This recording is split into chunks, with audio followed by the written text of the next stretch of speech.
Hello my dear students, welcome to केमकेलिवा। कैसे हैं बेटा आप सब लोग? एकदम ठीक हैं।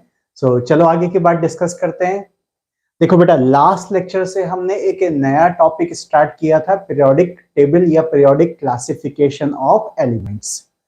हमने इसमें पीरियोडिक टेबल का क्लासिफिकेशन डिस्कस किया था कि पहली बात, पूरी पीरियोडिक टेबल को 18 ग्रुप्स में और 7 नंबर ऑफ पीरियड्स में डिवाइड किया गया है।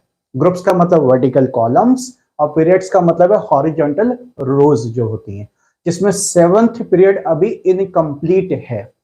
मैंने सारी चीज समझाई थी कि कैसे कैसे इलेक्ट्रॉन की फिलिंग होती है और किस पीरियड में कितने कितने इलेक्ट्रॉन्स होते हैं। ये सारी बातें हमारी लास्ट लेक्चर में डिस्कस हो चुकी थी। इसके साथ ही साथ बेटा हमने बात करी थी कि एक दूसरा टाइप का क्लासिफिकेशन होता है, यानी पूरी पीरियोडिक टेबल को 4 इंपॉर्टेंट ब्लॉक्स में डिवाइड किया गया है, S block, P block, D block और एफ ब्लॉक। ये जो ब्लॉक का डिवीजन है किस बेसिस पर है बताओ जल्दी से। क्या बताया था आपको? जो है ये डिपेंड करता है कि जब किसी एटम का इलेक्ट्रॉनिक कॉन्फ़िगरेशन हम लिखते हैं तो लास्ट इलेक्ट्रॉन, लास्ट आने वाला इलेक्ट्रॉन किस ऑर्बिटल में एंटर कर रहा है। अगर लास्ट इलेक्ट्रॉन एस ऑर्बिटल में एंटर कर रहा है तो वो एस ब्लॉक का मेंबर होगा।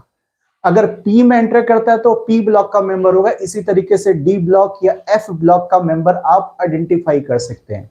हम बात कर रहे थे एस ब्लॉक एलिमेंट्स के कुछ इंपॉर्टेंट पॉइंट्स हम लिख रहे थे। मैंने आपको बताया था पहली बात बेटा, एस ब्लॉक के अंदर कौन कौन से ग्रुप हैं? ग्रुप नंबर 1 और ग्रुप नंबर 2 है आपका, जिनको एल्कली मेटल्स और एल्कलाइन अर्थ मेटल्स भी कहा जाता है।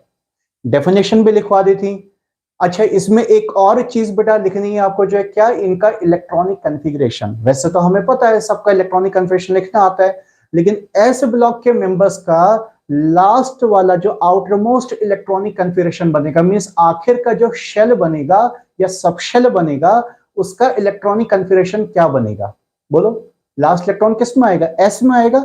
अगर ग्रुप नंबर 1 का मेंबर होगा तो S1 बनेगा, और ग्रुप नंबर 2 का मेंबर होगा तो S2 बनेगा।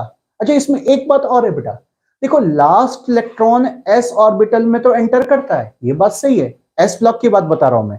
लेकिन ये जो s ऑर्बिटल होता है कौन से शेल का ऑर्बिटल होता है? ये उस एटम के अंदर जो सबसे बड़ा शेल होगा, जिसमें इलेक्ट्रॉन्स पड़े हुए हैं, सबसे बड़ा शेल होगा, उसका ऑर्बिटल होता है। मींस उसको कहा जाता है आउटर मोस्ट शेल का ऑर्बिटल। आउटर मोस्ट शेल को हम वैलेंस शेल भी कहते हैं। वैलेंस शेल का मतलब है कि ये वैलेंसी बनाने में यूज होगा आपका। एस ब्लॉक के जितने भी एलिमेंट्स हैं उनमें पहली बात बेटा, लास्ट इलेक्ट्रॉन एस ऑर्बिटल में एंटर करेगा। दूसरी बात, ये जो एस ऑर्बिटल होगा ये आउटर मोस्ट शेल का ऑर्बिटल होगा। ऐसा नहीं कि किसी अंदर वाले शेल के एस ऑर्बिटल में इलेक्ट्रॉन आएगा। अभी एग्जांपल से समझाता हूं, अभी समझाता हूं बिल्कुल क्या मैं बोलना चाह रहा हूं बेटा। अच्छा, मुझे आपको कोई डाउट है तो पूछो बेटा, जो है कोई भी पुराने किसी भी लेक्चर का कुछ भी पूछना है तो जल्दी से मुझे पूछो बेटा, अदरवाइज मैं चीजों को आगे एक्सप्लेन करने जा रहा हूं। अच्छा, एक बार आप लोगों से डिस्कस कर लें कि कौन कौन लेक्चर में आ चुके हैं, कौन कौन लेक्चर में आ गए हैं भाई।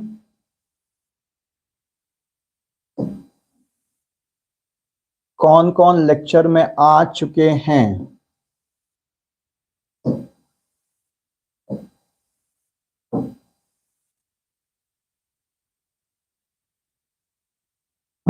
शिवेन, आर्यन, सार्थक, हर्ष, सावंत, शांभवी और रिचा, इरफान, वेदांत, मंथन, गुंजन, पायल, ओम प्रकाश, कृष्णाराज, प्रियंका सिंह, आशीष तिवारी, नैना, सुशांता। गॉड ब्लेस यू बेटा, गॉड ब्लेस यू एवरीबॉडी। अच्छा, अब आप लोग के डाउट्स की बात करते हैं। आप लोग क्या क्या बोल रहे हैं? गुड इवनिंग, गुड इवनिंग तो अच्छी बात है। चलो बेटा, सबके सब खुश रहो। सावंत ने पूछा है कि सर एल्कलाइन अर्थ मेटल क्यों कहते हैं? हाँ, मैंने ये बात पूछी थी ना लास्ट लेक्चर में आपसे। ढूंढ क्या है इसको कि alkaline earth metal, group number 2 को एल्कलाइन अर्थ मेटल, ये भाई अर्थ यहां पर क्या कर रहा है? ये बात तो पता है हमको कि चलो भाई इनके भी जो मेटल्स हैं वो एल्कलाइन कंपाउंड्स बनाएंगे, नहीं इनके मेटल के जो ऑक्साइड्स होंगे या हाइड्रोक्साइड्स होंगे, अगर मेटल को पानी में मिला दोगे तो इनसे जो हाइड्रोक्साइड्स बनेंगे वो भी एल्कलाइन नेचर के होंगे। जैसे कैल्शियम हाइड्रोक्साइड एल्कलाइन नेचर का होता है, मैग्नीशियम हाइड्रोक्साइड एल्कलाइन नेचर का होता है। जैसे ग्रुप 1 में NaOH एल्कलाइन नेचर का होता है, KOH एल्कलाइन नेचर का होता है, तो इनको भी एल्कली मेटल क्यों नहीं कह दिया, एक नया वर्ड क्यों इसको दे दिया, एल्कलाइन अर्थ मेटल। ये बात मैंने आपसे पूछी थी। पायल भी ये कह रही कि हाँ सर बताइए एल्कलाइन अर्थ मेटल क्यों कहते हैं, तो ये तो मैंने आपसे पूछा था ना बेटा। अच्छा, मंथन ने कुछ आंसर किया है, अर्थ क्रस्ट से ऑब्टेन्ड होते हैं ग्रुप 2 के एलिमेंट्स। ठीक ठीक सर, ठीक बात है, पूरी बात अभी एक्सप्लेन करता हूं। अच्छा, आरती भी क्लास में आ गई है, ओके गॉड ब्लेस यू बेटा। आशीष क्या कह रहा है, sir group 2 element is called alkaline earth metal because they are harder and less reactive than alkali metals. Yes yes yes, Abhishek बेटा गॉड ब्लेस यू। सुनो सुनो, एक्चुअली क्या है ना बेटा, थोड़ा सा बहुत अच्छा एक्सप्लेनेशन तो नहीं है बट जरा समझने की कोशिश करना। मैं आपको एक बात बताऊं, ये जो अर्थ है ना, ये जो हम वर्ड बोलते हैं अर्थ, इस अर्थ का मतलब क्या आता है यहाँ पर जो है, ये जो अर्थ है इसका मतलब क्या है, अर्थ वर्ड का मीनिंग क्या होता है यहाँ पर, अर्थ वर्ड का मीनिंग क्या होता है यहाँ पर। देखो, पुराने केमिस्ट्री में जो पुराने केमिस्ट थे वो अर्थ उस टाइप के सब्सटेंस के लिए यूज करते थे जो सब्सटेंस जैसे अर्थ के जैसा बहुत रफ एंड टफ होता है। अब समझते हो अर्थ क्या चीज है। वो बात ठीक है कि आजकल तो हम अर्थ उसको बोलते हैं कि जिसके ऊपर, जैसे ग्लोब के ऊपर हम टिके हुए हैं, ये पूरी अर्थ है। हम जिस पर अभी क्लास ले रहे हैं या क्लास देने का काम हो रहा है, हम अर्थ के ऊपर बैठे हुए हैं, खड़े हुए हैं। लेकिन ये अर्थ वर्ड बेटा कहीं और किसी कंट्री का था, मुझे नहीं पता कि कहां से ओरिजिनेट हुआ है, बट इसका जो ओरिजिन था, जो इसका रूट नेम था, उसका मीनिंग ये बनता था कि अर्थ कोई ऐसा सब्सटेंस जो बहुत हार्ड होता है, अर्थ की जैसा मतलब रफ एंड टफ होता है, वाटर रेजिस्टेंस होता है, हीट रेजिस्टेंस होता है। देखो, इस अर्थ के ऊपर हम इतनी सारी एक्टिविटीज करते रहते हैं डे टू डे लाइफ में, कभी कुछ हो रहा है, कभी कुछ हो रहा है, कहीं पर कुछ हो रहा है, अल्टीमेटली अर्थ का कुछ बिगड़ नहीं रहा है। कहने का मतलब जिस पर हम टिके हुए हैं वो अपनी स्टेबिलिटी को मेंटेन करते हुए है। मैं एनवायरमेंट की बात नहीं कर रहा हूं, ऐसा मत सोचना कि आप बहुत फिलोसफर बन जाओगे सर एनवायरमेंट खराब हो रहा है, ये सब बात नहीं कर रहा हूं मैं बात सिर्फ अर्थ की स्टेबिलिटी की कर रहा हूं कि हम इस अर्थ के ऊपर टिके हुए हैं, अर्थ अपनी स्टेबिलिटी को मेंटेन रखे हुए। तो अर्थ कोई ऐसा सब्सटेंस था, ऐसे सब्सटेंस को कहा जाता था, ऐसे कंपाउंड को स्पेसिफिकली कहा जाता था बेटा, जो वाटर इनसॉल्युबल होते थे, यानी पानी वगैरह से जिन पर कोई फर्क नहीं पड़ता था। और दूसरी बात जो है, ये हीट रेजिस्टेंस होते थे, यानी हीट वगैरह भी कर दो तो अल्टीमेटली टूटते नहीं थे, वो इतना इजीली जो मेल्ट वगैरह नहीं होते थे। सो उस टाइप के सब्सटेंस को अर्थ कहा जाता था। अब बाद में फिर लोगों ने जिस पर हम टिके हुए उसको अर्थ कहना शुरू कर दिया, बिल्कुल सही बात है।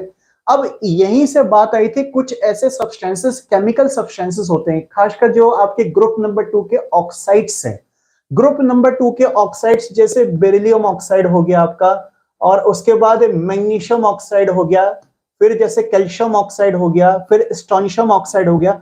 जो ग्रुप नंबर 2 के जो ऑक्साइड्स हैं, ये इनको कहा जाता था अर्थ, इनको कहा जाता था earth metals, sorry earth metals नहीं, अर्थ कंपाउंड से एल्कलाइन अर्थ बोला जाता था इनको, इनको कहा जाता था alkaline earth, alkaline earth. Alkaline तो समझ रहे होंगे बेटा, क्योंकि ये सब एल्कलाइन नेचर के, सबके सब बेसिक नेचर के। और दूसरी बात, ये अर्थ के जैसे हैं, ये वाटर इनसॉल्युबल है, ये हीट रेजिस्टेंस होते हैं कंपाउंड, इतनी जल्दी मेल्ट वगैरह नहीं होते थे, अर्थ लाइक हैं, तो इनको पहले बोलते थे केमिस्ट्री में एल्कलाइन अर्थ। अब क्योंकि इन्हीं एल्कलाइन अर्थ कंपाउंड से, अल्कलाइन अर्थ बेटा, इन्हीं एल्कलाइन अर्थ कंपाउंड से इससे बेरिलियम निकाला गया, इससे मैग्नीशियम निकाला गया, इससे जो है कैल्शियम निकाला गया, इससे जो है स्ट्रोंशियम निकाला गया। तो अल्टीमेटली क्या हुआ कि क्योंकि इसके जो मेटल्स थे वो ऐसे कंपाउंड से बने, जो जिन कंपाउंड को हम पहले से एल्कलाइन अर्थ बोलते थे, इसलिए इनको एल्कलाइन अर्थ मेटल्स कहा जाता है। आगे बात समझ में, यानी आप मोटा मोटा बस इतना समझ लो कि इनके जो ऑक्साइड कंपाउंड्स हैं जिनसे बनते हैं, इनके ऑक्साइड अर्थ में मिलते हैं, अर्थ क्रस्ट में मिलते हैं। Beryllium oxide, magnesium oxide, calcium oxide, ये अर्थ क्रस्ट में मिलते हैं, और होते हैं, इनको और कहा जाता है। समझते हो बेटा?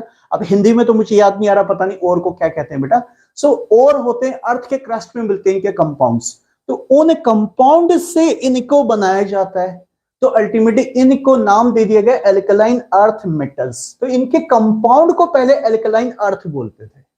तो अर्थ वर्ड का मतलब समझ पाए कि अर्थ का जो रूट नेम है बेटा, रूट मीनिंग है, वो ऐसा सब्सटेंस है जो वाटर इनसॉल्युबल होता है और हीट रेजिस्टेंस होता है।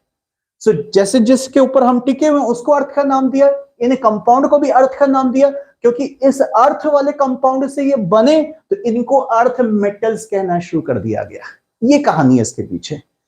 सो आई थिंक लिखने की ऐसी कोई जरूरत नहीं, कोई पूछ नहीं रहा है ऐसा कुछ, ऐसे एग्जाम में कहीं नहीं आ रहा है, ये तो जस्ट फॉर योर नॉलेज था, बाकी सब समझ गए होंगे। ठीक है, तो ये एल्कलाइन अर्थ मेटल्स की बातें हो गई बेटा। अब आगे बात करें बेटा, हम लोग जरा एस ब्लॉक के बारे में लिख रहे थे बेटा। अच्छा सावंत क्या करें सर, मैं मंथन के साथ सहमत हूं, बिल्कुल सही, मैंने भी वही बोला कि एक तरह से वही है कि अर्थ से मिलते हैं। मैंने थोड़ा सा और एक एक्स्ट्रा स्टेप आपको बता दिया बेटा कि अर्थ वर्ड का मीनिंग क्या होता है। अर्थ वर्ड का मीनिंग क्या होता है, अगर कहीं लिखना तो आप लिख सकते हो, earth means water insoluble and heat resistant sorry, water insoluble and heat resistant substance. Earth का जो पुराना मतलब था, अर्थ मीनिंग, लिख लो कहीं, लिख लो कोई बात नहीं, कहीं भी लिख लो ऐसी, अर्थ मीनिंग या earth means such type of substance, लिखो such type of substance which is water insoluble and heat resistant। तो ऐसे सब्सटेंसेस को पहले जो है, पहले की दुनिया जो है अर्थ बोलती थी, हीट रेजिस्टेंट। तो ये पहले नाम किसको दिया गया था, पहले इनके ऑक्साइड को ये नाम दिया गया था। अब ये क्योंकि अपने ऑक्साइड से बने तो इनको भी ये नाम दे दिया गया कि अपने ऑक्साइड के मेटल्स हैं, तो इनको बोल देगा एल्कलाइन अर्थ से बनने वाले मेटल्स, यानी एल्कलाइन अर्थ मेटल्स। ठीक है, चलो अब बहुत ज्यादा बात नहीं, फालतू चीजों में इतना ज्यादा डिस्कशन नहीं करते। ठीक है, अच्छा अच्छा अच्छा अच्छा अच्छा अच्छा अच्छा अच्छा अच्छा अच्छा अच्छा अच्छा, गुंजन कह रही कि सर मेरे को आज स्कूल में मेंडलीव की मॉडर्न पीरियोडिक टेबल चार्ट बनाने को मिली, बनाओ कोई बात नहीं, स्कूल वालों के यही काम है बेटा जो, और क्या है। ओके ओके ओके, चलो ठीक है ठीक है, चलो चलो आगे बढ़ाएं बेटा। पॉइंट्स, हम एस ब्लॉक की बात कर रहे थे, जरा एस ब्लॉक के बारे में कुछ और भी बातें लिख लो बेटा। एस ब्लॉक में शायद मेरे ख्याल से पॉइंट्स पूरे नहीं हो पाए थे बेटा, एस ब्लॉक में पॉइंट्स पूरे नहीं हो पाए थे, एस ब्लॉक में पॉइंट्स पूरे नहीं हो पाए थे। बस एक पॉइंट और ऐड कर लो बेटा, जो एस ब्लॉक के मेंबर्स है ना, जैसे देखो ग्रुप नंबर 1 की बात करूं मैं, ग्रुप नंबर 1 की बात करूं, ग्रुप नंबर 1 में लिथियम, सोडियम वगैरह वगैरह है।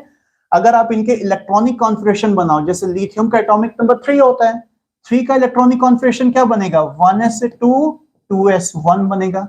सोडियम का कितना हो जाएगा, 11 हो जाएगा, इसका बन जाएगा 1s2 2s2 2p6 3s1। ऐसी जो इसके नीचे जो पोटेशियम आएगा, पोटेशियम का क्या बन जाएगा, पैटर्न पहचाने नहीं पहचाने, 4s1। ऐसी जो इसके नीचे रुबिडियम आएगा, रुबिडियम का आउटर इलेक्ट्रॉनिक कॉन्फ़िगरेशन कहां जाएगा, 5s1।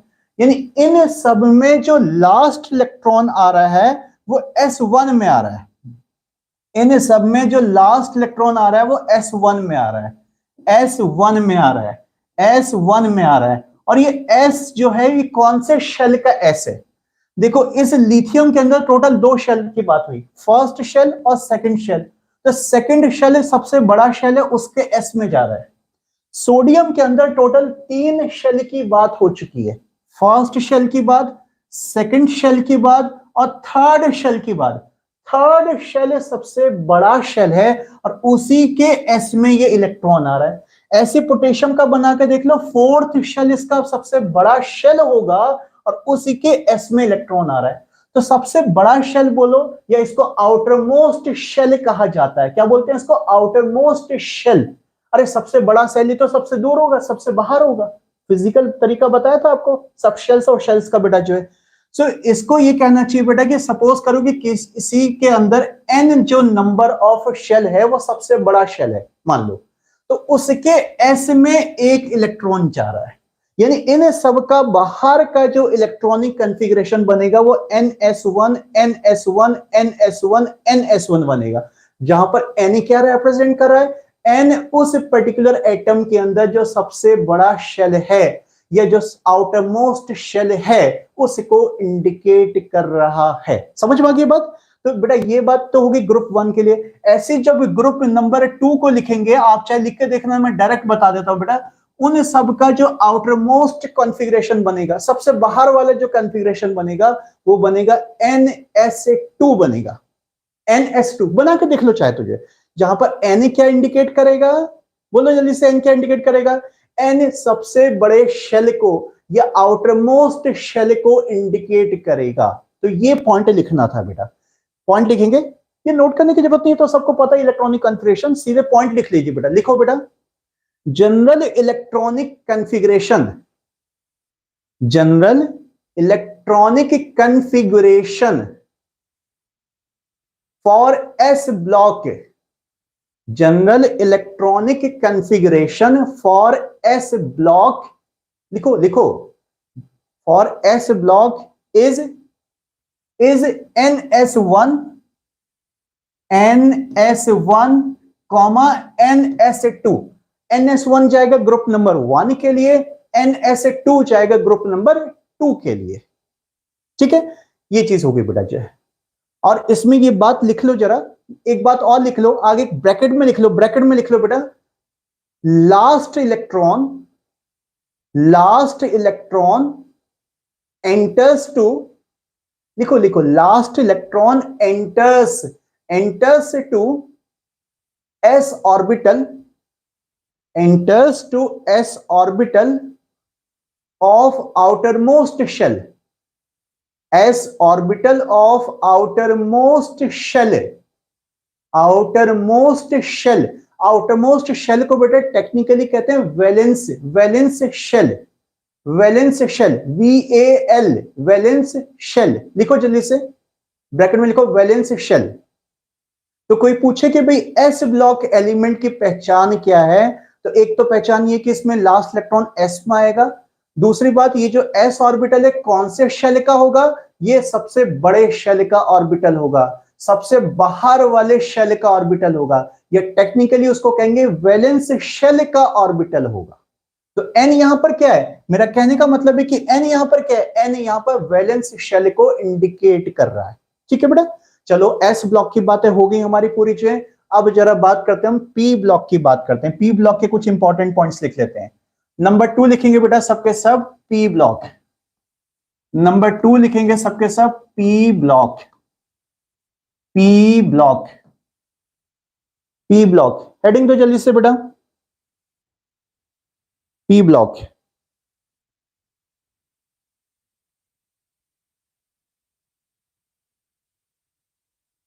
पी ब्लॉक मेंबर्स की बात करने जा रहे हैं हम लोग।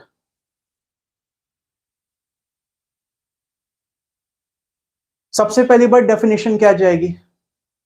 ये तो हमें पता है, पी ब्लॉक की पहचान कैसे करेंगे? जब हम एटम का इलेक्ट्रॉनिक कॉन्फ़िगरेशन बनाएंगे तो लास्ट इलेक्ट्रॉन पी ऑर्बिटल में जाएगा। अब अभी यहां पर एक और बात हो रही थी, भाई ये पी ऑर्बिटल कौन से शेल का होगा? चेक करें एग्जांपल से, क्या ये भी जो है सबसे बड़े वाले शेल का ऑर्बिटल होगा, जिसको वैलेंस शेल कहा जाता है, या किसी और शेल का ऑर्बिटल होगा? तो एक काम करते हैं, एक एग्जांपल पिक कर लेता हूं। सपोज करो कि मैंने एग्जांपल ले लिया, कोई भी ले लेते हैं, जैसे ग्रुप नंबर 13 की बात करते हैं। ये तो आपको पता है ग्रुप नंबर 13 से लेकर 18 तक के मेंबर्स होने वाले हैं। आपको अभी कुछ लिखना नहीं है, नहीं मैं लिखवाऊंगा पॉइंट, यहां पर समझो मैं क्या समझा रहा हूं। ग्रुप नंबर 13 में क्या होते हैं आपके? बोरोन, एल्यूमिनियम वगैरह होते हैं। ठीक है, सो किसी का भी इलेक्ट्रॉनिक कॉन्फ़िगरेशन ले लेते हैं, जैसे एल्यूमिनियम ले लेते हैं 13, तो इसका क्या बनेगा आपका? 1s2, 2s2, 2p6, काउंट करते चलना भाई, 3s2, कितने हो गए? दोबारा, और ये हो गया 3p1, यानी इसका लास्ट इलेक्ट्रॉन ये रहा 3p1 में जा रहा है। अगर आप बोरोन को बनाते हैं 5, इसका जाएगा 1s2, 2s2, 2p1, ये रहा लास्ट इलेक्ट्रॉन, ये रहा लास्ट इलेक्ट्रॉन। ऐसी boron, aluminium, gallium, indium, thallium, इन सबका इलेक्ट्रॉनिक कॉन्फ़िगरेशन लिखने की जरूरत नहीं है। मैंने बोला था पीरियोडिक टेबल पैटर्न हम समझ लेंगे, ऊपर वाले का जो है वही फॉलो होगा। तो अंदर के सब भरते जाएंगे, लास्ट वाला पूछता है जब भी कोई पूछता है बेटा। हाँ बेटा, लास्ट वाले की जरूरत क्यों होती है ना, एक तो पहली बात ये होता है बेटा कि यही जो है जब बॉन्ड बनाना होगा, जब हम कंपाउंड की फॉर्मेशंस करेंगे, एलिमेंट एलिमेंट का आपस में कनेक्शंस करेंगे, तो ये बाहर वाला शेल ही काम आएगा। तो जब किसी का इलेक्ट्रॉनिक कन्फेक्शन अगर जरूरत भी होगी ना बेटा किसी क्वेश्चन में, तो अंदर वाला कोई नहीं पूछता, जरूरत ही नहीं होती, बाहर वाला जनरली देखा जाता है। तो इसका जो आउटर बनेगा ये आएगा 4p1। इसी तरीके से इंडियम के अंदर आएगा 5p1।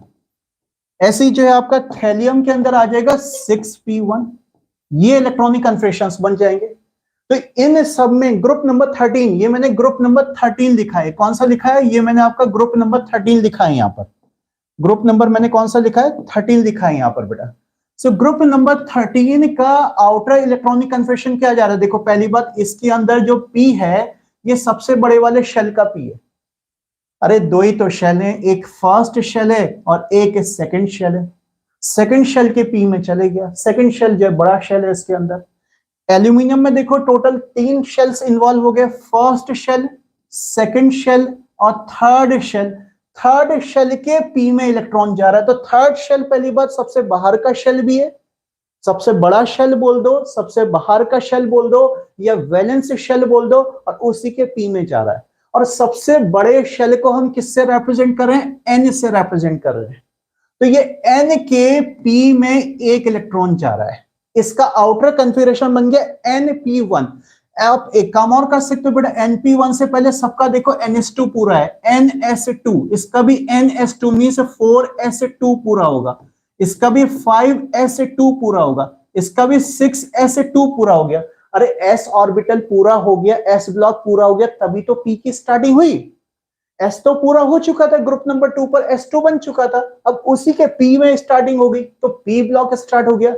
तो आप इससे पहले चाहे तो NS2 भी लिख सकते हो, यानी ये इसका आउटर इलेक्ट्रॉनिक कन्फिगरेशन बनेगा ग्रुप नंबर 13 के लिए। ये ग्रुप नंबर 13 के लिए सिर्फ। ऐसे ग्रुप नंबर 14 के लिए NP2 हो जाएगा, ग्रुप नंबर 15 के लिए NP3 हो जाएगा। यानी NP में इलेक्ट्रॉन 1 से लेकर कहां तक जाएंगे? 6 तक जाएंगे, 1 से लेकर 6 तक जाएंगे। NP1 group number 13, NP2 group number 14, NP3 group number 15, ऐसे last NP6 group number 18। Group number 18 को नोबल गैसेस भी कहा जाता है, पता होगा, ये तो पता ही होगा, नोबल गैसेस बोलते हैं बेटा। तो इनका इलेक्ट्रॉनिक कन्फेक्शन क्या बना? NS2, NP1 to 6। एक साथ लिख दो, अलग अलग क्यों लिखना है कि ग्रुप नंबर 13 का ये होता है, ग्रुप नंबर 14 का ये होता है, ग्रुप नंबर 15 का ये होता है? हम तो पूरा ब्लॉक स्टडी कर रहे हैं ना, तो ये चीज होता है। चलो मैं पॉइंट लिखाना शुरू करता हूं, पॉइंट लिखाना शुरू करता हूं आपको। चलो सबसे पहला पॉइंट लिखेंगे, सबसे पहला पॉइंट लिखेंगे, last electron.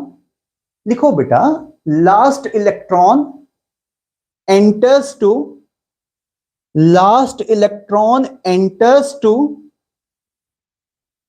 p orbital, last electron enters to p orbital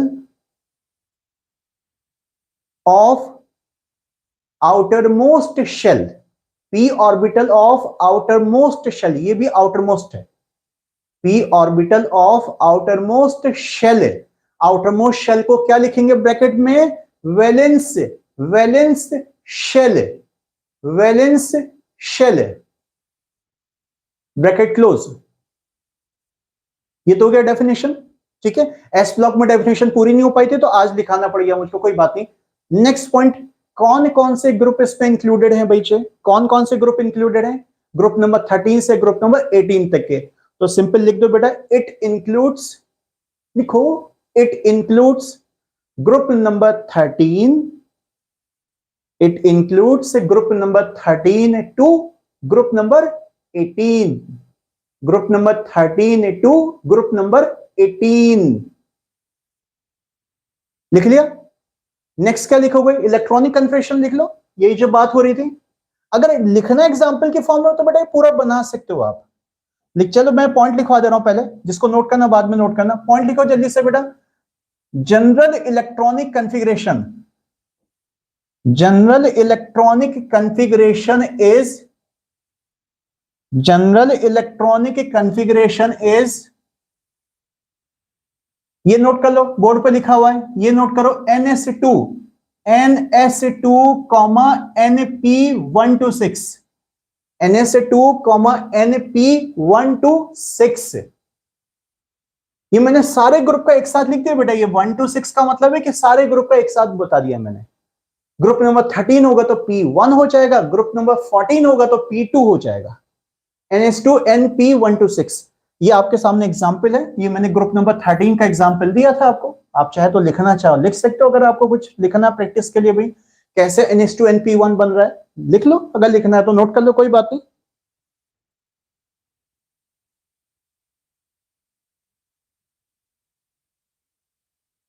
note कर लो, नोट कर लो बेटा।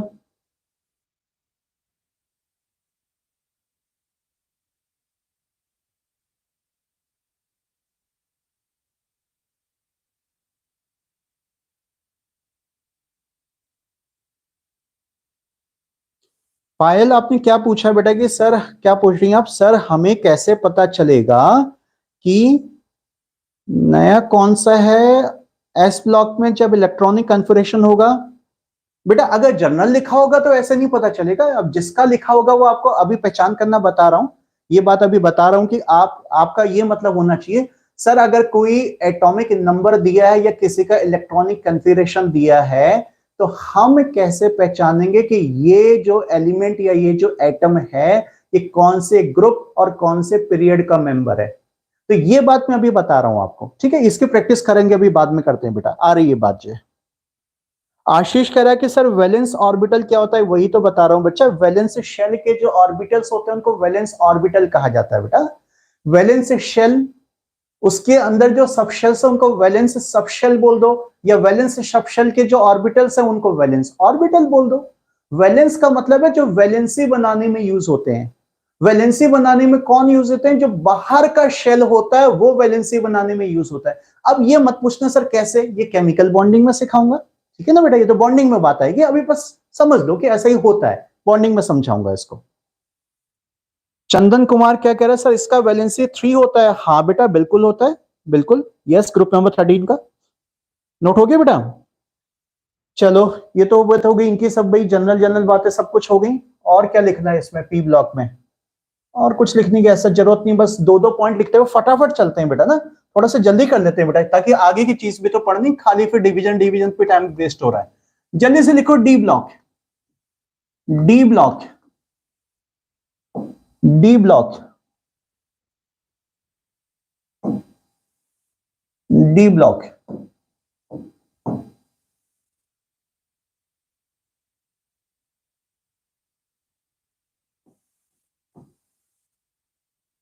डी ब्लॉक आपको पीरियोडिक टेबल में बताया था बेटा कि बीच वाला जो पोर्शन है, जो छोटा सा आपको लगता है कि दबा हुआ पोर्शन है, उसमें एक्चुअली में नंबर ऑफ पीरियड्स कम होते हैं आपके जो, ये 4th पीरियड ऑनवर्ड स्टार्ट होता है। फर्स्ट पीरियड, सेकंड पीरियड और थर्ड पीरियड में कोई भी डी ब्लॉक का मेंबर नहीं आता है बेटा। फर्स्ट पीरियड, सेकंड पीरियड और थर्ड पीरियड के अंदर डी ब्लॉक का मेंबर नहीं आता। डी ब्लॉक की स्टार्टिंग होती है बेटा 4th पीरियड ऑनवर्ड होती है।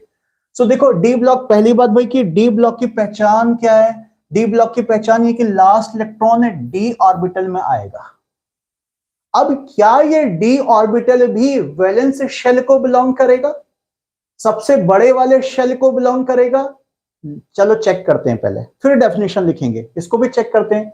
मैं इसका एक एग्जांपल ले लेता हूं, चलो स्कैंडियम ले लेता हूं। स्कैंडियम का एटॉमिक नंबर 21 होता है। इलेक्ट्रॉनिक कन्फर्मेशन बनाएंगे 1s2 2s2 2p6 3s2 3p6, count करना काउंट करना, 4s2 3d1। करेक्ट है ना बेटा? चेक कर लो जरा, 21 हो गया, 10 18 20 21, यस 3d1, ये पूरा 21 हो गया स्कैंडियम का। अब इसका जो लास्ट इलेक्ट्रॉन है उस पर ध्यान दो, इसका जो लास्ट इलेक्ट्रॉन है वो 3d1 है। ये रहा इसका लास्ट इलेक्ट्रॉन 3d1, यानी लास्ट इलेक्ट्रॉन डी में जा रहा है, ये तो बात पक्की है भाई। लेकिन ये डी कौन से शेल का डी है? ये थर्ड शेल का डी है। क्या थर्ड शेल इसके अंदर सबसे बड़ा शेल है? देखो ध्यान से, जल्दी से बताओ मुझको, क्या ये नंबर 3 इसके इलेक्ट्रॉनिक कॉन्फ़िगरेशन में सबसे बड़ा शेल है? आपको कितनी बात समझ में आई? अभी मुझे समझ में आ जाएगी, बताओ जल्दी से आंसर करके, यस या नो। क्या ये थर्ड शेल इस स्कैंडियम का सबसे बड़ा शेल है, सबसे बाहर का शेल है? बोलो यस या नो, बस इतना बताओ मुझे, जल्दी से बोलो, जल्दी मैसेज करो भाई, मैसेज करो मैसेज करो मैसेज करो। चंदन कुमार कह रहा है नहीं, पायल कह रही है हाँ, गुंजन नो, आशीष नो, मंथन नो, ये नो है, सावंत नो, आरती नो, ये नो होना चाहिए। पायल बेटा आपको कैसे दिखाई दे रहा है? मुझे तो इसमें सबसे बड़ा शेल 4 दिखाई दे रहा है। शेल की पहचान आपको नहीं पता? आपने कोई क्लास मिस की थी क्या बेटा? इनसे पहले ये जो नंबर लिखे होते हैं ये शेल को बताते हैं, ये शेल को बताते हैं, 1 2 3 जो नंबर लिखे, सबसे बड़ा तो ये है हाईएस्ट शेल, ये है हाईएस्ट शेल, ये है सबसे बड़ा शेल। क्या फोर्थ का डी में ये जा रहा है इलेक्ट्रॉन? नहीं, फोर्थ के डी में नहीं जा रहा, फोर्थ से एक जो छोटा वाला शेल है नंबर 3, उस नंबर 3 के डी में गया है। यानी अगर 4 को मैं एन से रिप्रेजेंट करता हूं, हम अपनी सारी कहानी में एस ब्लॉक या पी ब्लॉक में सब में एन का मतलब क्या लिया हमने? एन का मतलब लिया कि उसके इलेक्ट्रॉनिक कॉन्फ़िगरेशन में सबसे बड़ा shell, outer most shell, valence shell. तो इसका वैलेंस शेल 4 है, वैलेंस शेल 4 है। बेटा मैं इसलिए बोलता हूं क्लासेस ना सारे रिवाइज किया करो, जो बच्चे रिवाइज नहीं कर रहे हैं बेटा, प्रैक्टिस नहीं कर रहे हैं, उनका कुछ नहीं हो सकता। सॉरी बेटा, मुझे बहुत हार्ड वर्ड बोलना पड़ा है। जो रिवीजन नहीं करेंगे, प्रैक्टिस नहीं करेंगे, बेकार है बेटा, क्लास में आना बंद कर दो। बहुत टीचर हैं ऐसे जो आपको बहुत मजा दिलाएंगे बेटा, मत आओ मेरी क्लास में बेटा, अगर आपको अपनी तरफ से कुछ भी एफर्ट नहीं डालना है बेटा। बहुत बताया था, एटॉमिक स्ट्रक्चर में पूरा पढ़ाया है, पीरियोडिक टेबल में 2 दिन से ये चीज चल रही है बेटा कि पहचानना सीखो चीजें क्या है। फोर्थ सबसे बड़ा शेल है, इसको मैं एन से रिप्रेजेंट करते आ रहा हूं, तो ये एन के अंदर डी में नहीं जा रहा है, ये एन से छोटा, ये n-1 है, n-1 के डी में इलेक्ट्रॉन जा रहा है। तो इसको हम आउटर मोस्ट शेल का डी नहीं कह सकते, आउटर मोस्ट से एक अंदर वाला डी है ये, आउटर मोस्ट से एक अंदर वाला डी है ये। पता है इसको टेक्निकली क्या कहते हैं? वैसे तो आप नॉर्मल लैंग्वेज में इसको सेकंड आउटर मोस्ट बोल देते हैं, बोल सकते हैं ना, ऐसे ऐसे बोलते हैं ना लोग कि भाई जो last student, second last student, third last student, ऐसे बोल देते हैं। ऐसे बोलने को हम भी बोल सकते हैं, ये लास्ट हो गया, हाईएस्ट वाले को लास्ट बोल दिया, तो ये सेकंड हाईएस्ट कह सकते हो इसको। लेकिन सेकंड हाईएस्ट टेक्निकल वर्ड नहीं है बेटा, टेक्निकल वर्ड होता है, इसको कहा जाता है, देखो इसको क्या कहा जाता है बेटा, जो सेकंड लास्ट होता है, सेकंड हाईएस्ट होता है, आप लास्ट से कुछ बच्चे कंफ्यूज हो रहे होंगे, सेकंड हाईएस्ट होता है, इसको कहा जाता है penultimate shell, penultimate, penultimate shell. Penultimate shell का मतलब होता है बेटा कि जो सबसे बड़े शेल है उससे एक छोटा शेल, सेकंड हाईएस्ट शेल को पेनल्टीमेट शेल कहा जाता है। तो इनका जो इलेक्ट्रॉनिक कॉन्फ़िगरेशन बनेगा वो n-1d, n-1 के डी में इलेक्ट्रॉन जाएगा, और कहां से कहां तक जाएगा? डी में इलेक्ट्रॉन 1 से लेकर कहां तक जाता है आप सबको पता है, 10 तक जाता है। कौन कौन से ग्रुप हैं? देखो D1 का मतलब क्या है? D1 का मतलब है आपका कौन कौन से ग्रुप में पता? ग्रुप नंबर 3 से लेकर ग्रुप नंबर 3 4 5 अप टू कहां तक जाते हैं? ये 12 तक जाते हैं आपके। ग्रुप नंबर 3 के लिए बनेगा D1, ग्रुप नंबर 4 के लिए बनेगा D2, ऐसे D3, ऐसे होते होते होते होते लास्ट वाला आ जाएगा D10, ये D10 हो जाएगा। बीच में एक्सेप्शंस भी रहेंगे, गद्दार भी रहेंगे, भाई डी ब्लॉक तो गद्दारों से भरा हुआ है। डी ब्लॉक के 2 गद्दार तो मैंने आपको पहली एटॉमिक स्ट्रक्चर में लिखवा दिए थे, याद करो, कॉपर और क्रोमियम लिखवा दिए थे।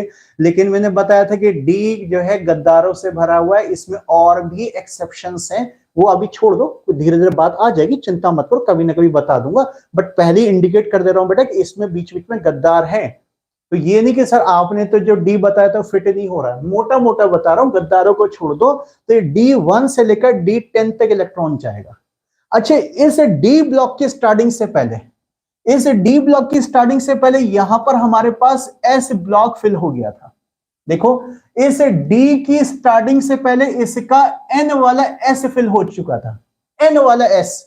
इसको कह सकते हो आप NS2, N के S में इलेक्ट्रॉन फुल हुए थे, तब हमने N-1 का D स्टार्ट किया था नहीं किया था? तो इसके इलेक्ट्रॉनिक कन्फिगरेशन को और अच्छे तरीके से लिखना हो बेटा, इसके इलेक्ट्रॉनिक कन्फिगरेशन को और अच्छे तरीके से लिखना हो तो इसको लिख सकते हैं NS2 तो पहले हो चुका है, अब N-1 D के अंदर 1 से 10 तक इलेक्ट्रॉन जा रहे हैं। एक्सेप्शंस भी हैं बीच बीच में, आपको पता है कि एक इलेक्ट्रॉन S से D में जंप लगा देता है, जैसे क्रोमियम कॉपर में हो गया था। तो उन एक्सेप्शंस को भी ध्यान में रखते हुए कुछ कुछ केसेस में क्या होगा कि NS में एक इलेक्ट्रॉन भी हो सकता है और किसी के मैक्सिमम में 2 होंगे। तो यहां पर हम ऐसा लिख लेते हैं, इसको ऐसा कर देते हैं, ये हो जाएगा 0 और 1 और 2। NS के अंदर 0 भी आ सकता है। आप सोचेंगे सर 0 कैसे आएगा? अरे कुछ गद्दार, आपने सिर्फ 2 ही तो एक्सेप्शंस पढ़े हैं, इसमें एक ऐसा भी एक्सेप्शन है जिसमें 2-2 इलेक्ट्रॉन S से D में जंप लगा देते हैं।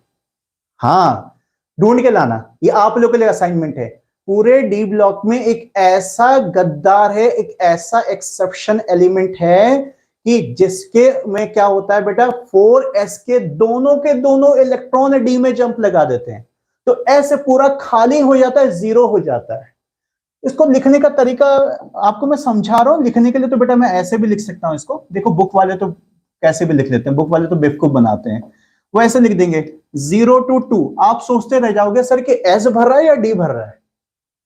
एक्चुअली में 0 to बोलने का मतलब ये है कि किसी में NS0 होगा, किसी में NS1 होगा, किसी में NS2 होगा। पूरी बात समझ लो बेटा, पूरी बात समझ लो, नहीं तो केमिस्ट्री में बहुत प्रॉब्लम होगी आगे चल के। समझ लो बेटा इस चीज को मैं क्या कहना चाह रहा हूं। देखो मोस्टली तो NS2 को फॉलो करेंगे, जो एक्सेप्शंस हैं उनमें NS1 होगा। ये हो गए एक्सेप्शन वाले केस। एक डबल एक्सेप्शन है, मान के चलो डबल गद्दार है, उसमें NS0। ये सिर्फ एक ही केस है ऐसा, सिर्फ एक एलिमेंट ऐसा। तो ये तो हो गए नॉर्मल एलिमेंट्स जो है आपके, ज्यादातर एलिमेंट्स। ये हो गए एक्सेप्शंस वाले, और ये हो गए डबल एक्सेप्शन बोल दे रहा हूं इसको मैं, डबल गद्दार बोल दे रहा हूं, जिसमें 0 होता है। अल्टीमेटली क्या होगा कि NS का ये पैटर्न होगा, लेकिन इलेक्ट्रॉन जो N-1 के D में आएगा। इलेक्ट्रॉन किस में आएगा? लास्ट इलेक्ट्रॉन N-1 के D में इलेक्ट्रॉन आना शुरू होगा, और D में इलेक्ट्रॉन की फिलिंग 1 से लेकर 10 तक होती जाएगी। चलो बातें बहुत होगी, अब ये सारे पॉइंट्स हम लिख लेते हैं बेटा। चलो सबसे पहला पॉइंट लिखेंगे इसके अंदर, last electron enters to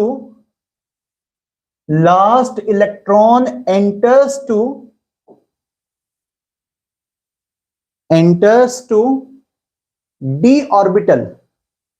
Last electron enters to d orbital of second highest shell, of second highest या second outermost, second highest shell. लेकिन सेकेंड हाईएस्ट शेल को मैंने टेक्निकल क्या नाम दिया, लिखा हुआ है बोर्ड पर, ब्रैकेट में लिखेंगे सबके सब, penultimate shell, penultimate shell, penultimate shell. Bracket में लिखो penultimate shell.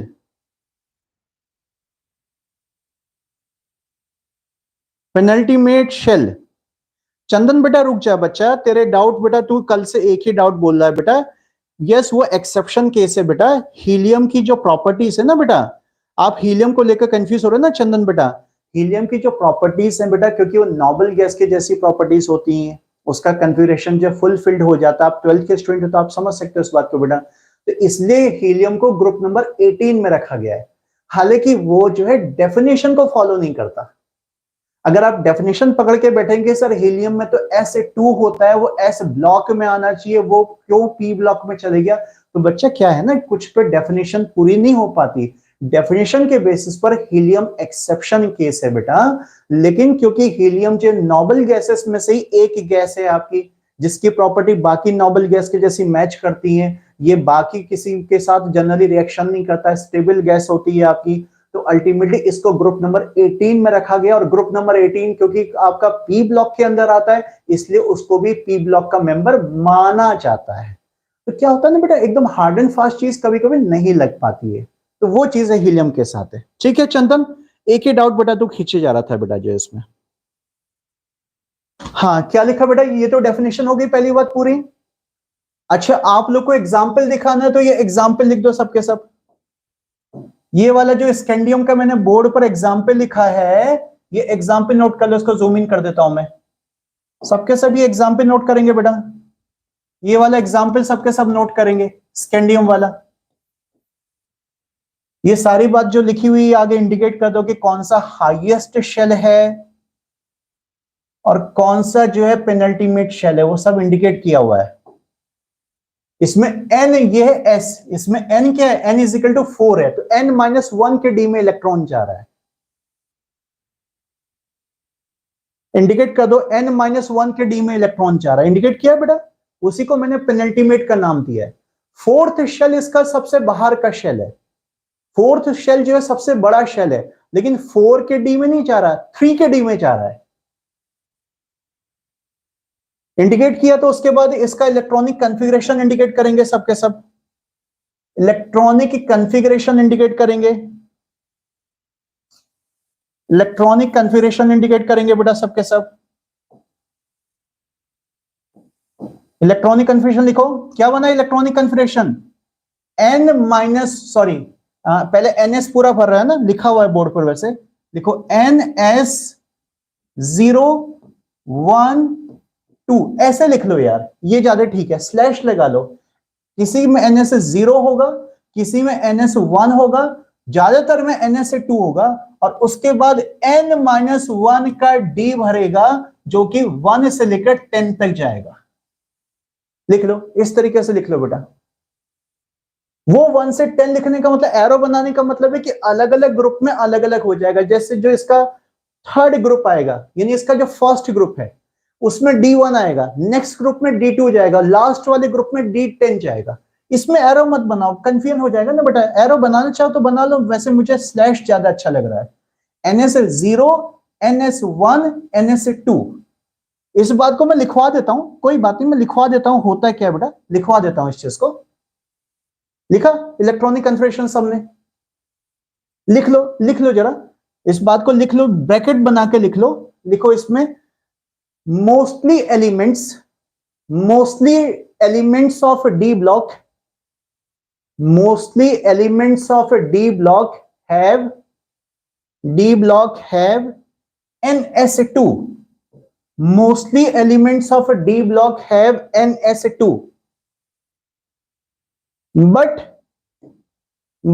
in few exceptions,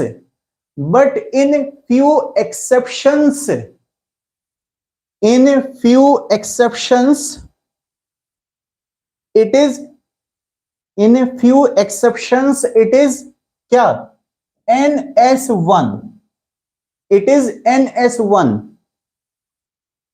किसमें होता है, ब्रैकेट में लिख लो, ब्रैकेट में लिख लो। फॉर एग्जाम्पल क्या क्या क्या एग्जाम्पल है इसके, बताओ इसके एग्जाम्पल क्या है, क्रोमियम और कौन हो गया, कॉपर, क्रोमियम और कॉपर, ये दो एग्जाम्पल आपको बता रखे हैं, बाकी और भी है एग्जाम्पल्स ऐसे, क्रोमियम और copper.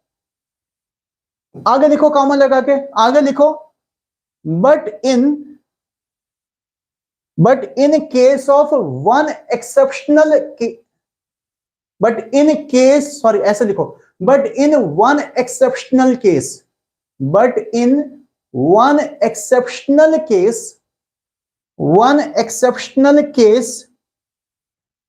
it is NS0, one exceptional case it is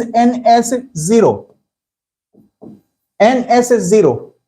अब ये मैंने आप लोगों को दिया है, ढूंढ के लाना तो जरा कि NS0 किसका होता है।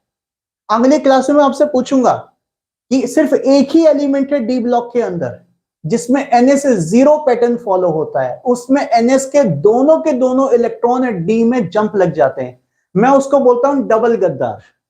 ढूंढ के लाना, मैं नहीं लिखवा रहा हूं, जानबूझ के नहीं लिखवा रहा हूं, आप बताना मुझे नेक्स्ट लेक्चर में, ठीक है। अच्छा, ये तो बात होगी बेटा इलेक्ट्रॉनिक कॉन्फ़िगरेशन की। अब और एक बात सुनो बच्चा, एक बात और सुनो इसके बारे में, डी ब्लॉक के बारे में एक और बात सुनो। आपको पता है बेटा डी ब्लॉक के मेंबर्स को एक नाम और दिया गया है, डी ब्लॉक के मेंबर्स को ट्रांजिशन एलिमेंट्स भी कहा जाता है।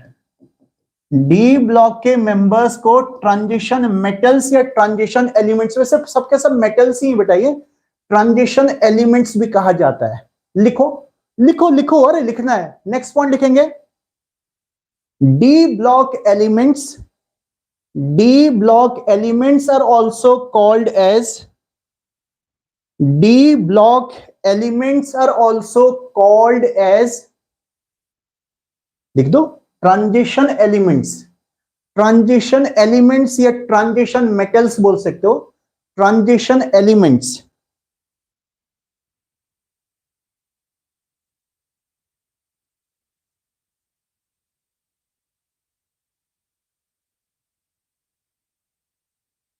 ट्रांजिशन एलिमेंट्स,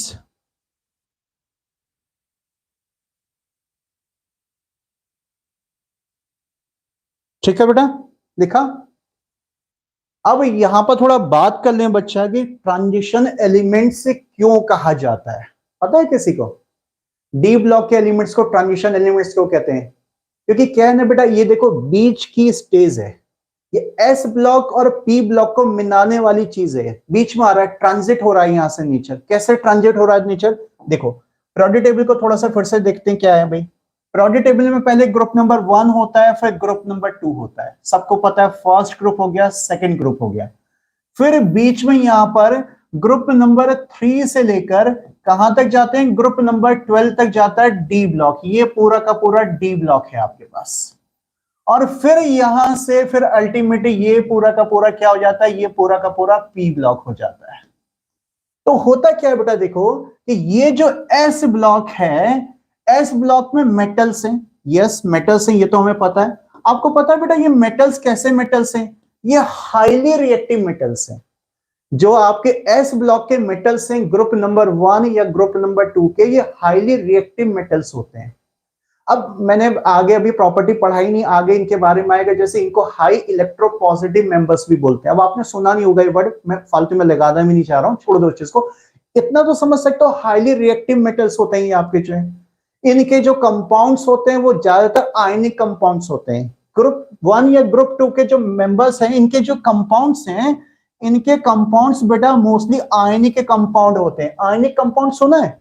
जो आयन से बनता है, जैसे NaCl है, Na पॉजिटिव Cl नेगेटिव, इतना तो पता होगा आयनिक कंपाउंड। वैसे केमिकल बॉन्डिंग को पढ़ाऊंगा डिटेल में, थोड़ा थोड़ा पढ़ना क्योंकि बेटा केमिकल बॉन्डिंग के यूज हो रहे हैं। थोड़ा थोड़ा पचा लो, डाइजेस्ट कर लो, इतना तो आता ही होगा सबको आयनिक क्या मतलब होता है। तो इसके जो मेटल्स के कंपाउंड होते हैं वो आयनिक कंपाउंड होते हैं, मेटल्स हाईली रिएक्टिव होते हैं। अब जैसे हम जो पी ब्लॉक पे स्विच करते हैं, आपने पढ़ा कि एस के बाद क्या पढ़ा हमने, एस के बाद हमने पी ब्लॉक पढ़ा, एस के बाद हम गए पी ब्लॉक पर। तो पी ब्लॉक पे जब हम स्विच हुए तो पी ब्लॉक में क्या होते हैं बेटा, ये मेटल्स नहीं है, इसमें ज्यादातर नॉन मेटल्स हैं। पहली बात तो ज्यादातर मिक्सिंग है, थोड़ा सा मिक्सिंग है, मैं ये बोल रहा हूं बेटा कि ज्यादातर नॉन मेटल्स हैं। दूसरी बात क्या है बेटा कि इनके जो कंपाउंड्स होते हैं वो ज्यादातर कोवेलेंट नेचर के होते हैं, कोवेलेंट नेचर के। अब एक गुस्सा मत होना कि सर कोवेलेंट हमें नहीं पता।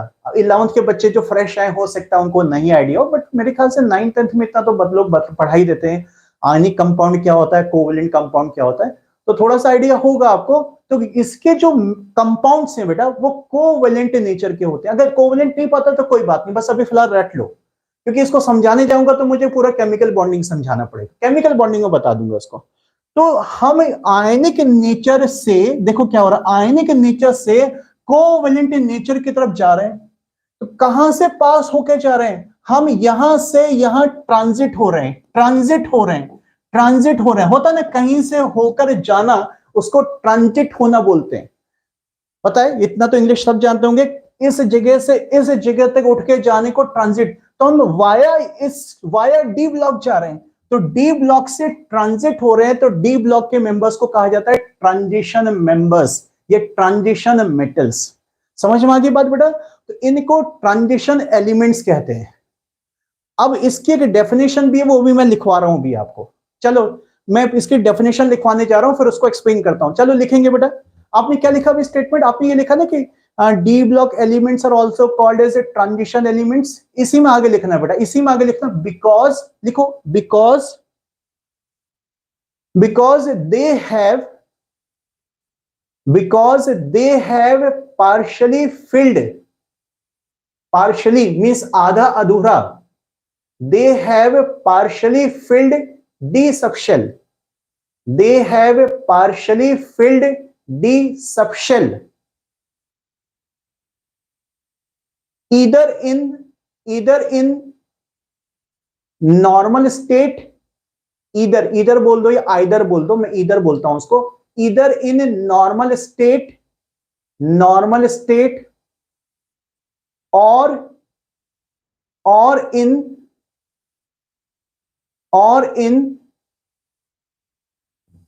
any oxidation state, or in any oxidation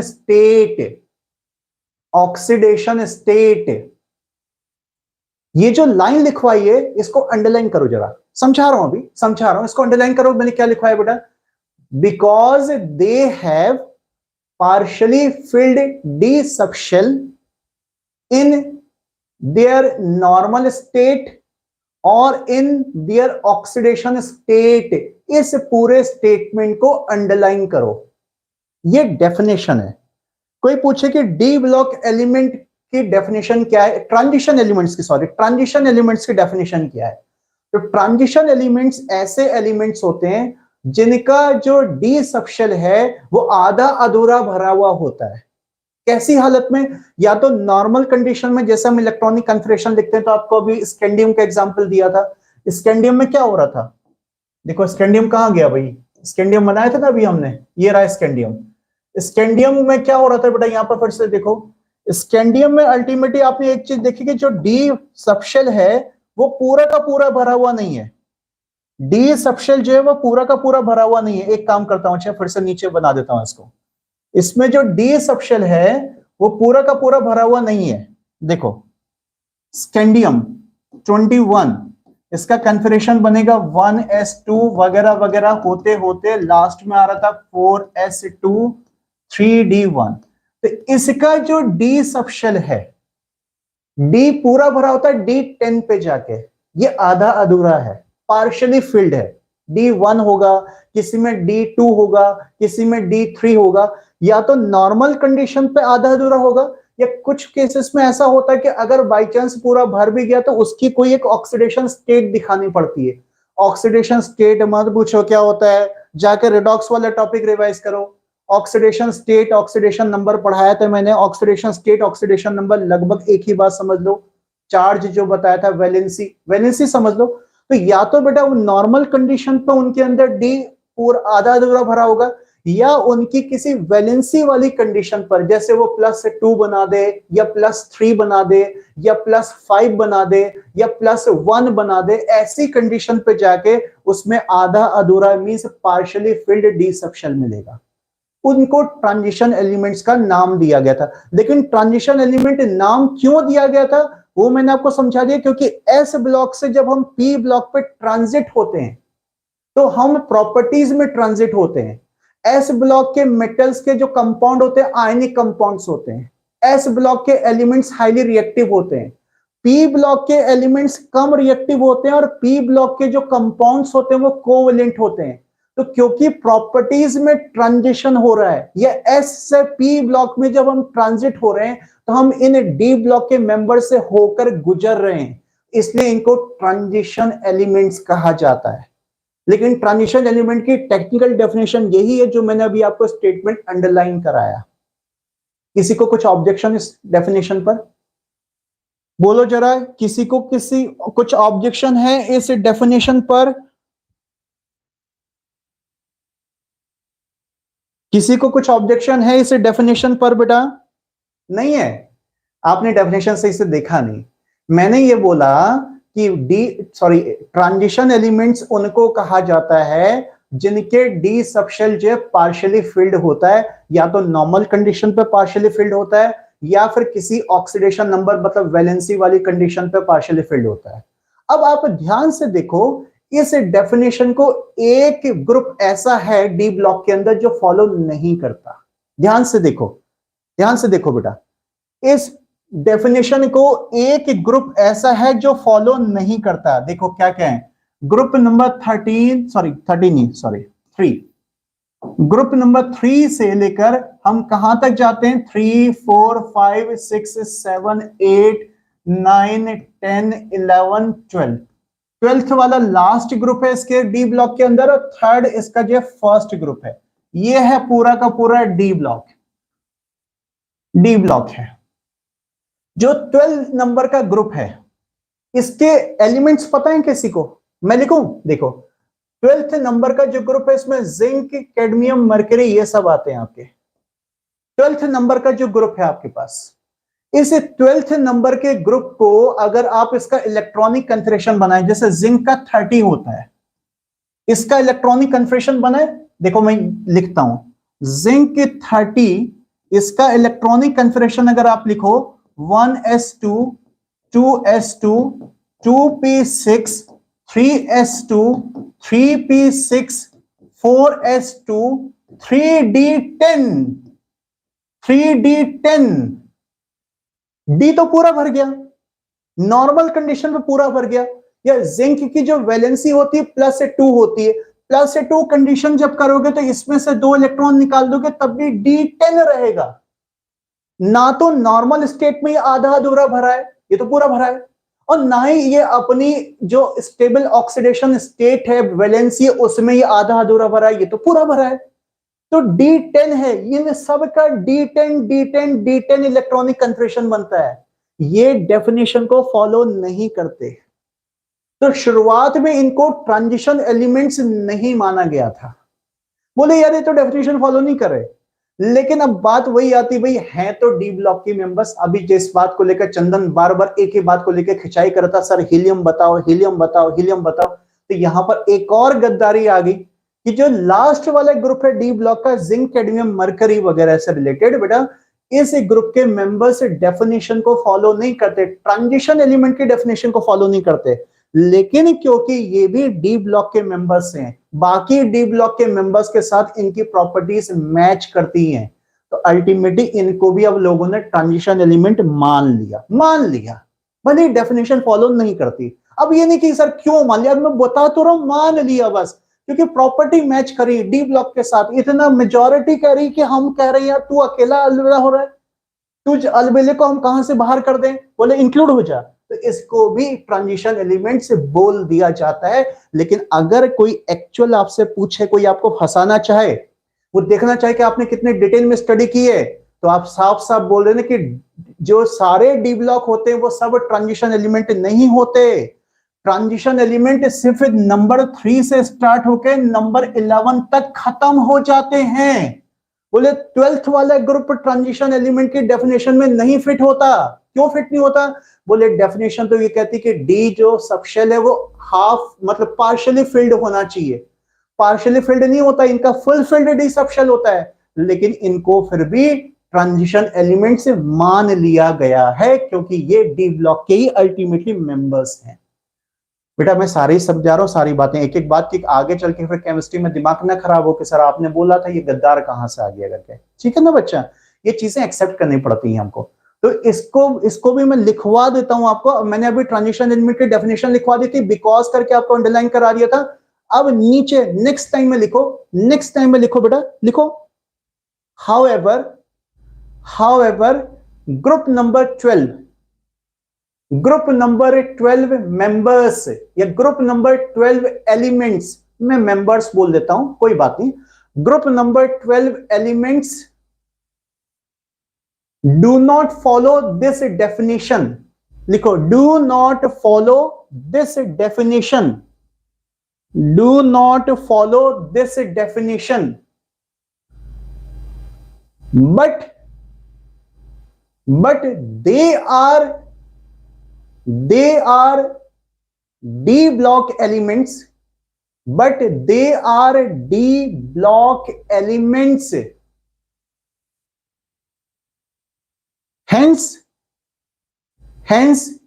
they are accepted, accept कर लिया गया, they are accepted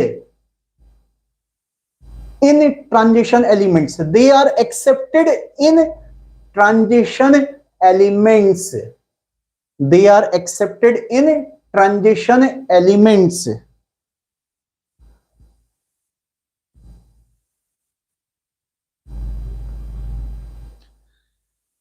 हो हो, अरे थक गया भाई, तुम क्या क्या लिखे जा रहे हो भाई, क्या क्या। नैना के डाउट से बात करते हैं। नैना ने क्या लिखा सर, इलेक्ट्रॉन फिलिंग में हम सेकंड हाईएस्ट वाले में बाद में फिल करते हैं और लास्ट में पहले, तो जब इलेक्ट्रॉन निकालना होता है तो भी ऐसा। बेटा निकालने का रूल अलग आपको बताया था। कैटायंस का इलेक्ट्रॉनिक कॉन्फ़िगरेशन, एटॉमिक स्ट्रक्चर का लास्ट लेक्चर देखो, उसका मैंने अल्टीमेटली शायद मेरे ख्याल से वीडियो नहीं हटाया यूट्यूब से, यूट्यूब पे वीडियो पड़ा हुआ है। एटॉमिक स्ट्रक्चर का जो मैंने लास्ट में आपको पूरा का पूरा अबाव प्रिंसिपल पढ़ाया था, पता नहीं लास्ट लेक्चर में होता है सेकंड लास्ट लेक्चर में हुआ था, जो भी था वो देख लेना बेटा एक बार। तो मैंने कैटायन का इलेक्ट्रॉनिक कन्फेक्शन बताया था कि निकालने के समय फिजिकली जो बाहर का शेल होता है, फिजिकली बाहर का शेल, उसमें से इलेक्ट्रॉन निकलेगा और आने के समय जो अफबाव रूल लगेगा। नैना ठीक है बेटा, कंफ्यूज मत हो बेटा अब इसमें बिल्कुल भी जो है। सो आने का रूल अलग, जाने का रूल अलग। जाने में कोई रूल नहीं होता, जो सबसे बाहर का बेंच है उसमें से स्टूडेंट पहले बाहर जाएगा, फिर उसके अंदर वाली जो बेंच पड़ी है उसमें से स्टूडेंट बाहर निकलेगा। ये रूल था सिंपल बेटा। साहिल बेटा आप सही में बहुत लेट आए हैं आज के लेक्चर में, कोई बात नहीं, आपका मैसेज अब पढ़ रहा हूँ बच्चा मैं जो है। और ये रजत मिश्रा कौन है? Hello Harshit, I am Dishank. पता नहीं किस हर्षित की बात कर रहे हैं ये। अच्छा Vivek, sorry sir I am late, बेटा बहुत ज्यादा लेट है। अच्छा मंथन क्या कर रहा है? डी ब्लॉक के एलिमेंट्स कोऑर्डिनेशन कंपाउंड बनाते हैं। हाँ बेटा बिल्कुल, डी ब्लॉक के मेंबर्स जो है एक से ज्यादा वैलेंसी को शो करते हैं, एक से ज्यादा ट्रांजिट होते हैं। ट्रांजिट इसलिए भी बोलते हैं लोग इनको क्योंकि एक से ज्यादा ऑक्सीडेशन नंबर्स या वैलेंसीज को शो करते हैं। तो अल्टीमेटली ये जो मंथन ने बोला है, ये कोऑर्डिनेशन कंपाउंड बनाएंगे। कोऑर्डिनेशन कंपाउंड क्या होते हैं वो आगे कभी 12th में लास्ट में पढ़ाता हूं बेटा, ठीक है, अभी कोई मतलब नहीं है आपको उस चीज से।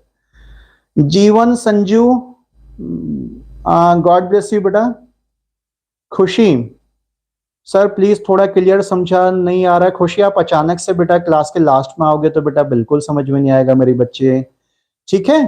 बेटा एक बार पूरा का पूरा टॉपिक रिवाइज कर लेना बेटा, अभी बहुत मैंने डिटेल में समझा दिया। आई थिंक आपका मैसेज शायद पुराना पड़ा हुआ है। अच्छा चंदन क्या पूछा, ट्रांजिशन एलिमेंट डी ब्लॉक हो सकता है या नहीं भी हो सकता? हाँ मतलब अब हो सकता है, ठीक है, अब हो सकता है, मैंने समझा दिया बेटा। Okay okay okay okay okay okay okay okay. Gunjan Naina no objection, no objection, objection कोई बात नहीं। अच्छा हाँ हाँ, ने ना कुछ हाफ फील्ड भी होंगे। हाफ फील्ड मतलब, हाफ फील्ड मतलब से मतलब नहीं है, मैंने उन सबको पार्शियली फील्ड बोल दिया। चाहे डी में एक इलेक्ट्रॉन हो, चाहे दो हो, चाहे तीन हो, चाहे पांच हो, चाहे सात हो, आठ नौ हो, अल्टीमेटली उन सबको मैंने पार्शियली फील्ड का नाम दे दिया बेटा, ठीक है। नैना क्या सर इनको कॉइनेज मेटल? नहीं बेटा, कॉइनेज मेटल कॉपर बेटा, वो कॉइनेज जो जिनसे कॉइन्स बनते थे पुराने टाइम में जो है, वो आपके कॉइनेज मेटल्स होते हैं। कॉपर हो गया आपका जो है, कॉइनेज मेटल इनको नहीं कहते बेटा जो है। ओके हाँ चंदन ठीक है बेटा, ठीक है। चलो बेटा, तो क्लास बहुत आगे हो गई बेटा, हो जाता है कंटिन्यूशन में। किसी का मैसेज नहीं पढ़ पाया हूं तो बेटा आई एम एक्सट्रीमली सॉरी बेटा, कोई बुरा मत मानना बच्चा मेरे। आप लोग बीच बीच में यार बड़े मैसेज करते हो बेटा, अच्छी बात है। 11th के बैच की बहुत अच्छी बात है कि आप लोग कंट्रीब्यूट करते हो बेटा जो है, कंट्रीब्यूट करते हो बेटा। साहिल बेटा, बेटा ऑनेस्टली बच्चा एनडीए की बुक का मुझे नहीं पता चल पाया बेटा, कोई है ही नहीं मेरा स्टूडेंट जो एनडीए की प्रिपरेशन करता हो बेटा। तो आपको क्या बोलूं बेटा मैं, एनडीए की कोई बुक कोई होगी तो बेटा मैं बता दूंगा आपको जो। हाँ नैना, कॉपर सिल्वर गोल्ड, यस, इससे कॉइन्स बनते हैं बेटा, यस। चलो बेटा फिर आज का लेक्चर कंक्लूड करते हैं। जो नए स्टूडेंट्स आए हैं ध्यान रखना बेटा कि क्लासेस जो है मंडे वेंसडे फ्राइडे को 11th का लेक्चर होता है, और सैटरडे और संडे यानी कल और परसों अब 12th का लेक्चर होगा, ठीक है बेटा। गॉड ब्लेस यू बच्चा, गॉड ब्लेस यू।